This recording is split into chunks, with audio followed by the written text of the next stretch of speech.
No basta con hacer que los objetos de las personas sean más visibles. La luz tiene que contribuir a evidenciar las formas o denotar o no su carácter tridimensional.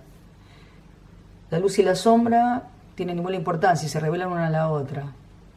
Para este propósito, la posición es una herramienta fundamental, así determina la visualización final de las formas en el espacio. Habitualmente para la revelación de las formas se utilizan posiciones de luz opuesta, frente, contraluz o lateral izquierdo, lateral derecho, calles bajas, calles altas, y esto es aplicable a cuerpos, a objetos o cualquier material volumétrico con presencia en el espacio escénico. En La Traviata, por ejemplo, Robert Wilson trabaja con muchísimos planos relacionados con siluetas y formas, escenográficas y personajes que después se manifiestan y se evidencian con que son en realidad absolutamente tridimensionales. Entonces ese juego entre la bidimensión y la tridimensión en la revelación de la forma es bastante interesante. Ya el objeto se empieza a modelar, pero no tenemos una percepción clara acerca de quiénes son los personajes, como en el caso de esta obra de Trunsky, Sanya. En 8 estaciones utilicé directamente un contraluz para dejar en silueta a los personajes, aún teniendo igual volumen en sus espaldas. No son objetos planos. Un trabajo emblemático respecto al tema de la revelación de la forma es El Escote, de Roxana Greenstein.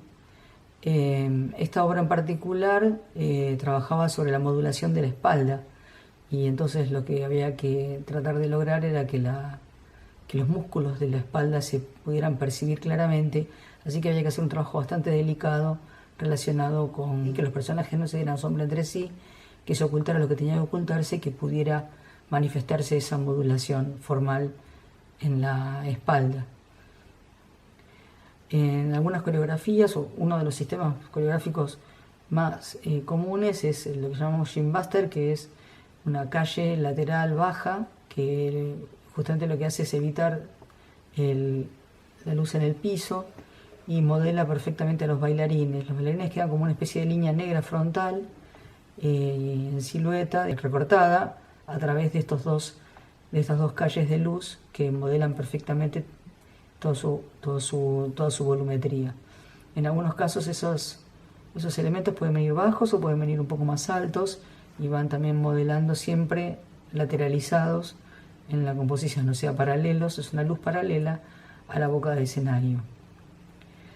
En algunos casos también se pueden utilizar diferencias de color sutiles que marcan un poco esas, alguna diferencial entre un volumen y otro. La calle Shimbuster, esta que te estaba comentando, se nota muy claramente porque no toca los pies. Si miramos la imagen, los pies no están iluminados a partir justamente de la pantorrilla, por eso se llaman Shimbuster, o sea, golpeadores de pantorrilla.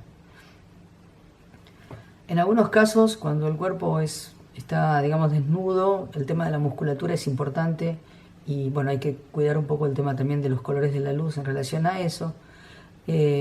Cuando empieza a aparecer vestuario, ya ahí la situación es distinta, porque en esa modulación también entran las formas de los objetos, que acompañan. Por ejemplo, puede ser un elemento con el que se trabaje, una tela, algún elemento particular.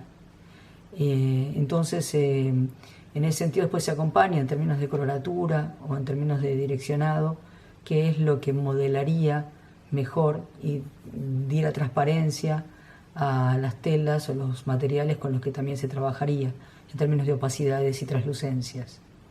La modulación se puede dar no solamente en personajes, sino también en elementos. En este caso, en Idomeneo, por ejemplo, los escudos eran un tema importante y también generaban un juego o un ritmo, y entonces era interesante destacar su volumetría o su circularidad. En Zeppelin había una situación de volumen muy importante en el escenario, en el fondo, y bueno, había que balancear la presencia de ese globo gigante con globos más pequeños y con los personajes, tratando de atender a la lectura de todos, modulada, pero a la vez con cierta, particularidad ligada a, no es lo mismo un bailarín que un elemento grande. A veces en algunos casos, en teatro o en danza o en lo que sea, tenemos situaciones en donde hay modulaciones variadas. O sea, hay elementos que tienen que ir modulados de una manera y otros de otra, y como en el caso de playback, por ejemplo, que era una escena, digamos, casi final, era importante cambiar y modificar la manera de visualización o la forma del personaje, digamos así, que estaba en el piso con el resto.